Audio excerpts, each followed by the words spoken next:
Itinuloy na ng Committee on Women, Youth, Children and Persons with Disabilities ng Bangsamoro Parliament ang deliberasyon sa panukalang Bangsamoro Gender and Development o GAD Code, kung saan muling sinuri ang mga pangunahing probisyon bilang paghahanda sa formal na proseso ng pag-amyenda.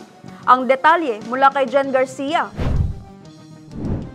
Pinagtuunan ng komite ang side-by-side comparison ng orihinal na panukala, mga rekomendasyong isinumite at paunang komento ng panel. Layunin ng hakbang na ito na matukoy at matugunan ang mga sensitibong probisyon upang matiyak na ang batas ay magiging legal na matibay at epektibong maipatutupad sakaling maisabatas.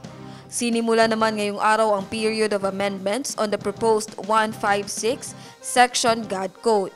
Jen Garcia, iMinds, Philippines.